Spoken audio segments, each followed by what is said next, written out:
Hi, thank you for tuning in to the Patricia Show. This is part two, the differences between a wealth mindset and a mindset of scarcity. Now, this is part two. Now, on the last part one, I ended with wealthy people focus on opportunities and poor people focus on failure or obstacles. And but I want to say a little more about that. So now I already had told you that people with wealth mindset, if you give them an opportunity, they're going to see even more opportunities in the business opportunity that they're being shown. They're going to constantly see opportunities in that, okay? But a person with a poor mindset, they are going to constantly see failure or obstacles because they already have a negative mindset. If you're a poor person, if you have a poor mindset, that is not positive. That is negative because that means you're always focusing on lack.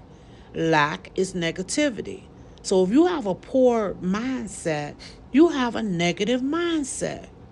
So, how can you possibly look at a business idea and see all of the business opportunities in it in the first place when your mind is negative?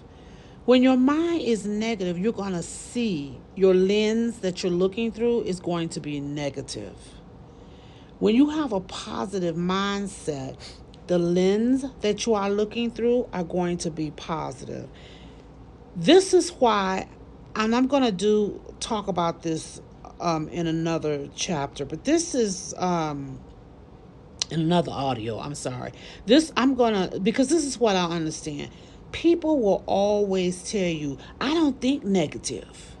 I'm not a negative thinking person." But you have a poor mindset, so how can you not be a negative thinking person? Poor mindset. Why do you have that poor mindset? Why are you filled with all these different lacks? Because you're thinking about shortage. What is shortage? A negative mindset. But I want to leave that right there, and then I'm going to pick that up on another audio and continue talking about that because I think that is very important for people to understand. Because I don't know, I have people all the time walking around here telling me how positive they are, and they don't understand why they're not getting things in their life. So I really want to talk about that so that people can understand. Okay. So, okay, so that's all I want to say about that one. I'll say about, talk about, that's it. That a person with a wealth mindset is going to focus on opportunities. And the person with a poor mindset is going to focus on the failure or obstacles because that's the type of lens they're looking through. Okay, the wealthy mindset people admire wealthy and successful people and can usually go to them to advice like, how did you get to this, reach this. A lot of poor-minded people resent wealthy and successful people, and I already told you that on the other video. But I had a friend years ago, she's passed on now. When the Oprah Winfrey show used to come on, I would just talk about Oprah a lot. Like, I admired her. I would quote some of the things she would say. I mean, this was a lady who came from nothing and rised up to have everything she wanted. My friend, who had a poor mindset, said to me once, "You love Oprah." I said, "No, I don't. I don't even know her. I'm just, I'm just talking about. I think she did a good job with her life, negotiating her business deals for her TV station, and I admire her." My friend said, "Oh yes, she's Oprah's not the first black billionaire," and I said, "Well, I didn't say she was. I'm just saying that, she ended up a billionaire." She says, I seen it on BET. She continued. And she read it in, excuse me, this magazine. It was a black magazine. Used to be called Jet. Yeah, I think they're sold yet. But anyway, she said she saw it in there. And then she turned around and said, why do people need that much money anyway? After you get so much money, you cannot spend it all in one lifetime. And I got quiet and listened to her because to me, I felt that she was very resentful towards Oprah and any other rich person. She didn't even know Oprah or any other rich person. But that's how she felt. That like why do they need this kind of money? They can't spend it, and then she's gonna say, I mean, so when she told me that Oprah wasn't the first black billionaire, I said, well, okay, so because she was telling me it was the people who own BET, that TV station, the husband and wife. And I said, well, okay, she's the third then. But she says there's other people over in Nigeria that's billionaires too. I said, but I'm talking about America. You know what I mean? Whatever I said about Oprah, she just has something negative to say. So there are people who resent people that have money. They do not admire them at all. And you don't even know, because I had known this girl a long time. I even didn't even know she felt like that. You know what I mean? I didn't even know that part of her. So sometimes you could be around people that feel that way, and you don't know that about them until maybe something comes up about money and you get in that discussion. Okay, so let's go to the next one. Wealthy people are open to receiving, and the poor people are not. People with poor mindsets are not. You can say to a person with a poor mindset, what a pretty dress you have on, and they'll say, this old thing. If you are not open to receiving compliments, how are you open to receive money?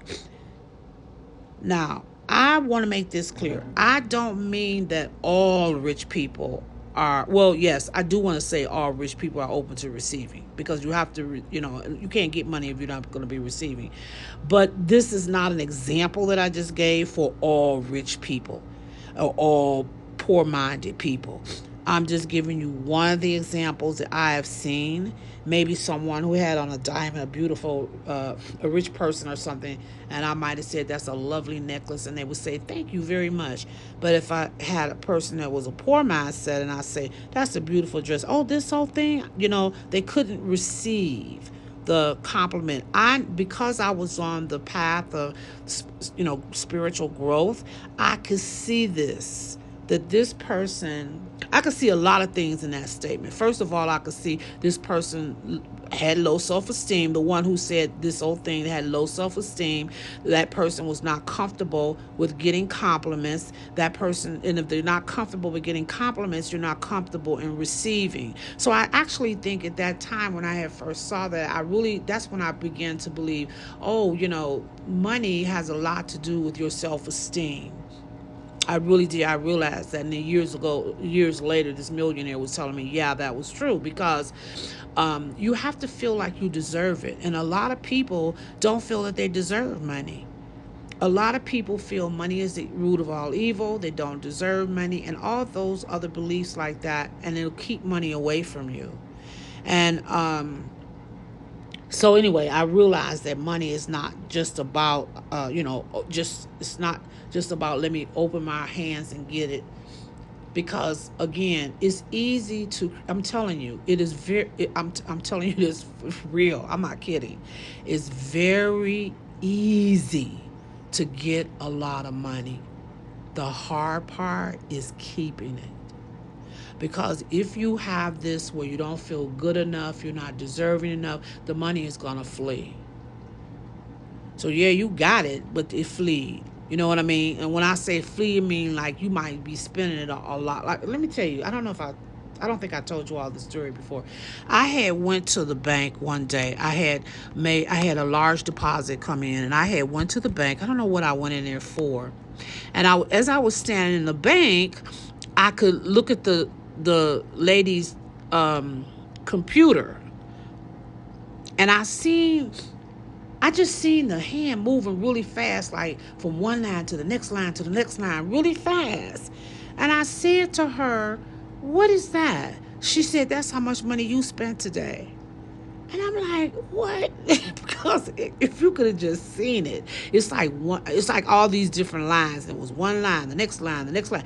And I'm thinking, and I didn't see no end to the line. So that means I was really spending. And so I said to myself, oh my God, I better slow down spending. When I went home to add up my money, I had spent, oh my God, I mean, this was one day. And I had spent almost 15 grand in one day, $15,000, people, in one day. So that put me on the path to ask the master within, which is my mighty I am self, which is God, what is going on that I can get money, I can get a lot of money, but I'm not holding on to it. Something is happening where I'm not holding on to it. And this is what I mean, people. It'll flee from you. Because when I think back and I see how that computer going, to me, when I look at that computer, it's like the money was running from me. Running fast. Give me some skates. Let me run. You know what I mean? When I started, doing work on myself and examining myself, I did find out that I didn't feel that I was deserving of money. I didn't feel I was deserving of being happy. I didn't feel that I was worthy of money and being happy. And so every time I would manifest money to me, and I used to manifest a lot, let me tell you. And every time I would manifest it to me, I would just spend it all up really quick. And then, but my attitude was, oh, hey, okay, that's fine. Okay, that's fine. I spent it. I can manifest some more, because that's how I would do. I mean, I would just manifest the money, spin it up really quick, and just turn around and manifest some more. Because I'm telling you, money is easy to manifest. It's hard to keep. So believe me when I tell you, it's hard to keep. It ain't nothing to manifest $100,000 a day, $2 million. Did you realize that the same effort that God puts in manifesting one penny, He puts in manifesting 1 billion? There's no difference. So money is very easy to manifest. It's is to is keeping it is the problem. Because I didn't realize that, I didn't even know I felt that way, like I didn't deserve money. I didn't even realize that. It wasn't until I was at that, like I said, sitting at the bank and seeing that going fast, and then saw that. Okay, I better end this recording, because if it gets too long, I can't upload it on YouTube. So this is part 2, and I will do a part 3. Thank you so much. Don't forget to press subscribe and like.